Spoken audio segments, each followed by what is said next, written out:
Hello दोस्तों, आज हम जो आप लोग के बीच आए हैं तो कुछ BVI बोर्ड मॉडल सवाल लेकर के आए हैं जो आपको हर साल क्लास 10th में पूछा जाता है। और ये हम आज से क्लास स्टार्ट किए हैं जो क्रैश कोर्स का पहला दिन है।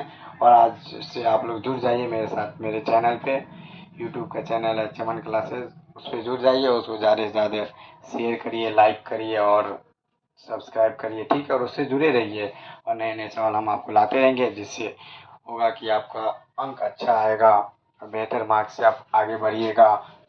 तो हम आशा करते हैं कि आप लोग हमसे जुड़े रहिएगा। तो आज मेरा पहला दिन है, तो आज हम कुछ मैथ का जो टॉपिक है, मैथ का कुछ सवाल है जिसमें से हम कुछ ऑब्जेक्टिव को निकाले हैं जो आपके एग्ज़ाम में हर साल आता है। और ये हम गारंटी देते हैं कि ये सवाल सब जो हम बोर्ड पे बता रहे हैं, ये सवाल आपको एग्ज़ाम में देखने को मिलेगा। तो चलते हैं ऑब्जेक्टिव की तरफ, देखते हैं। अब देखिए, इसमें पहला सवाल दिया हुआ है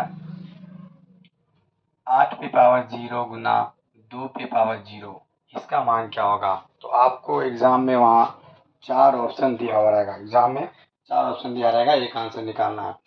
और हम जो यहाँ 6 सवाल लिखे हैं, इसमें ये है कि ये 6 सवाल जो लिखे हैं आपको हम गारंटी कर सकते हैं कि ये 6 सवाल आपको एग्ज़ाम में मिलेगा। ये इस टाइप का सवाल है कि इसका आंसर कभी भी चेंज नहीं होता है। जो आंसर हम यहाँ बताएंगे वही आंसर आपको एग्ज़ाम में देखने को मिलेगा, यानी सवाल सेम पूछा जाता है। कुछ परसेंट ऐसा सवाल है जिसका आंसर और सवाल सेम, यानी हूबहू एग्ज़ाम में पूछा जाता है। तो चलते हैं सवाल की ओर। तो सबसे पहले आपको ये जानना है कि अगर किसी भी संख्या के पावर में 0 रहेगा तो उसका मान 1 होता है, ठीक है। तो अगर किसी भी संख्या के, यानी कोई वस्तु ले तो उसके कपार पर अगर 0 है तो उसका वैल्यू होगा 1। तो देखिए यहाँ लिखा हुआ 8 पे पावर 0, इसका मान हो गया 1, गुना 2 पे पावर 0, इसका मान हो गया 1। तो 1 गुना 1 बराबर आंसर 1, ठीक है। अब चलते हैं दूसरे सवाल की ओर। तो दूसरा सवाल मेरा है कि 2 4 4 3 4, यानी एक सीरीज हमको दे दिया लंबा, उसमें बोल रहा है इसका बहुलक क्या होगा। तो पहले हमको समझना है कि बहुलक क्या होता है। तो बहुलक जानने के लिए क्या करना है, देखिए कि अगर आपको जो सीरीज यानी एक लाइन दिया हुआ उसमें ये देखना है ऐसा कोई अंक है जो सबसे ज़्यादा मर्तबा है, यानी उस लाइन में सबसे ज़्यादा जो आएगा, एक सीरीज जो दिया हुआ है उस लाइन में जो अंक सबसे ज़्यादा मर्तबा आएगा उसको बोलते हैं बहुलक। तो देखिए 2 एक मर्तबा आया है, 3 1 4 कितना टाइम आया, यानी 4 क्या है, 3 मर्तबा आया है। तो हम अब आपको बताए हैं कि ऐसा अंक लेना है जो लाइन में सबसे ज़्यादा आया हो। तो इसमें 4 क्या, 3 मर्तबा आया, इसलिए इसका बहुलक हो गया 4। तो इस टाइप से अगर सीरीज चेंज कर देगा, उसमें बस अंक का डिफरेंस कर देगा, दूसरा दूसरा अंक दे देगा, बस आपको ये याद रखना है कि उस लाइन में ये देखना है ऐसा कौन सा अंक है जो सबसे ज़्यादा मर्तबा आया उस लाइन में, जिसकी संख्या ज़्यादा रहेगी उसको बोलते हैं बहुलक। अब चलते हैं तीसरे क्वेश्चन पे। एक हमको क्वेश्चन में दिया हुआ है 4 3 में कोटि का मान होगा। तो देखिए एक आपको डब्बा दिया रहेगा, एक डब्बा में 2 संख्या रहता है, ठीक है, क्वेश्चन के अंदर। तो उसमें पहले वाले संख्या को बोलते हैं भुज, पहले वाली संख्या को बोलते हैं भुज और दूसरे वाली संख्या को बोलते हैं कोटि। तो ये हो गया पहला वाला संख्या, ये हो गया दूसरा वाला संख्या। तो अब बताइए दूसरा वाला संख्या क्या है, 3, इसलिए इस कोटि का मान हो गया 3। अब चलते हैं हम चौथे क्वेश्चन पे।